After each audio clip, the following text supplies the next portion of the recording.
जय हिमालय, जय भारत। हिमालयी लोग यूट्यूब चैनल में आपका स्वागत है और मैं हूं जर्नलिस्ट डॉक्टर हरीश चंद्र लखेड़ा।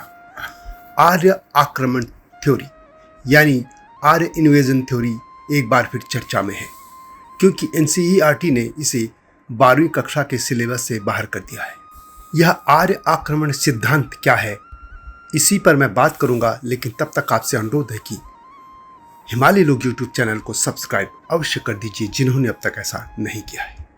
आर्य आक्रमण थ्योरी को सिलेबस से बाहर क्यों किया गया है, इस पर एक वीडियो पहले से ही इस चैनल में है, आप देख सकते हैं। इस बार मैं सिर्फ आर्य आक्रमण थ्योरी पर बात करूंगा। आर्य आक्रमण सिद्धांत या आर्यन इन्वेजन थ्योरी आखिर क्या है? यह सिद्धांत सर्वप्रथम जर्मनी के विद्वान मैक्स मुलर ने सामने रखा था और इसके तहत ये कहा गया कि आर्य कहे जाने वाले लोगों के एक समूह ने उत्तरी भारत पर आक्रमण किया और सिंधु घाटी सभ्यता को नष्ट कर दिया। इसमें यह भी कहा गया था कि आर्य मध्य एशियाई स्टेपी चरवाहे थे जो लगभग 2000 से 1500 ईसा पूर्व में भारत आए थे। इस सिद्धांत को सरकारी किताबों में आर्य आक्रमण सिद्धांत या आर्य इन्वेजन थ्योरी के तौर पर पढ़ाया जाता रहा है। आर्यों को घुमंतु या कबीलाई बताया जाता रहा और यह भी कहा जाता रहा कि वह ऐसे खानाबदोश लोग थे जिनके पास वेद थे, रथ थे, खुद की भाषा थी और उस भाषा की लिपि भी थी। दरअसल वेदों और अवेस्ता यानी जो ईरानी ग्रंथ है, इनमें जो समानता पाई गई थी, उसी के आधार पर मैक्स मुलर ने मध्य एशिया को आर्यों का मूल स्थान बता दिया था और यह कहा गया कि वे जलवायु परिवर्तन आदि कारणों से आर्य अपनी मातृभूमि को छोड़कर भारत की ओर चले आए थे और वे पूर्वी अफगानिस्तान के कंधार क्षेत्र में बस गए थे। 1500 ईसा पूर्व कई नदियों को पार करते हुए वे पंजाब या स्वात घाटी की ओर आगे बढ़े और इस क्षेत्र को 7 नदियों की यानी सप्त सिंधु कहा गया था। इसमें स्वात घाटी, पंजाब, पूर्वी अफगानिस्तान, सिंधु, गंगा जल क्षेत्र शामिल है। इसी तरह इंडो आर्यन भाषाओं की समानता के आधार पर विलियम्स जोन्स जैसे विद्वानों ने यह सिद्धांत जो था उसका समर्थन किया और ये कहा गया कि यूरोप के ही मूल निवासी थे आर्य। ग्रीक, संस्कृत, लैटिन, जर्मन आदि भाषाओं में समानता देखी गई थी। यह भी कहा गया कि आर्य पूर्वी क्षेत्र यानी जो संसार का पूरब का क्षेत्र, वहाँ के जानवरों से परिचित नहीं थे। वे ऊंट, हाथी, गधे या बाघ जैसे जानवरों को नहीं जानते थे, लेकिन वे यूरोप के ओक, बिल्लो, बर्च, बीच, कुत्ता, बैल, गाय, सुअर, घोड़ा आदि जानवरों और पेड़ पौधों को जानते थे। इस कारण इन विद्वानों ने सुझाव दिया कि आर्यों की मूल भूमि यूरोप थी और वे वहां से भारत और एशिया के अन्य हिस्सों में चले गए। वैसे आर्यों के मूल स्थान को लेकर कई सिद्धांत सामने आते रहे हैं। कुछ लोग इनको ध्रुवीय क्षेत्रों के बताते हैं, कोई इनको यूरोप के और कोई भारत मूल के ही बताते रहे हैं।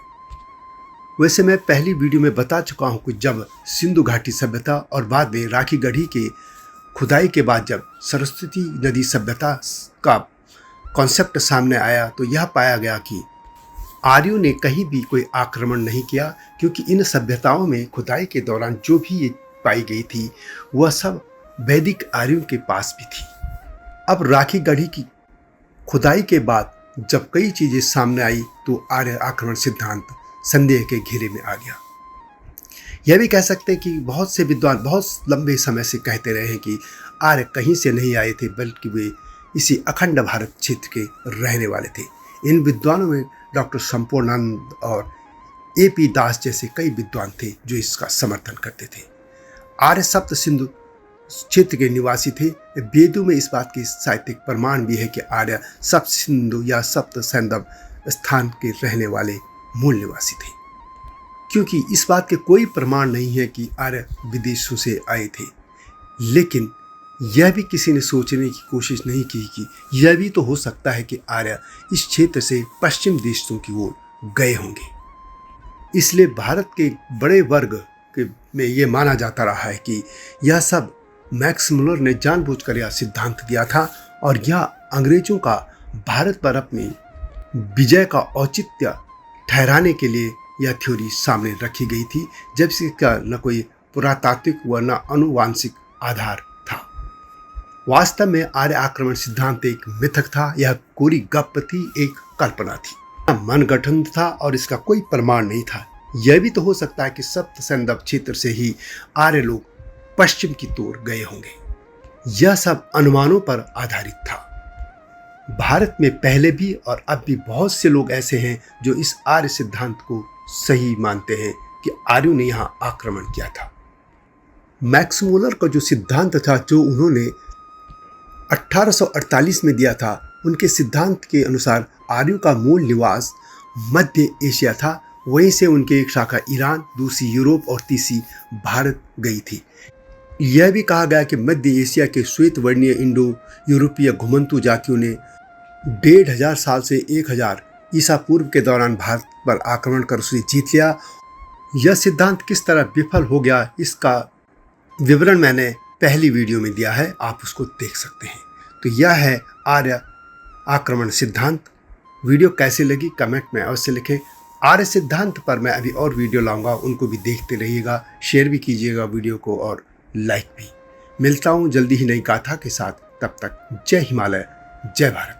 हिमालय पे पेड़ हो तो गीत गाएंगी नदियाँ, गीत गाएंगी नदियाँ। पेड़ों पे चिड़िया है तो गीत गाएंगी नदियाँ, पेड़ों पे चिड़िया है तो गीत गाएंगी नदियाँ। माँ की लोरी जैसे होते हैं नदियों के गीत।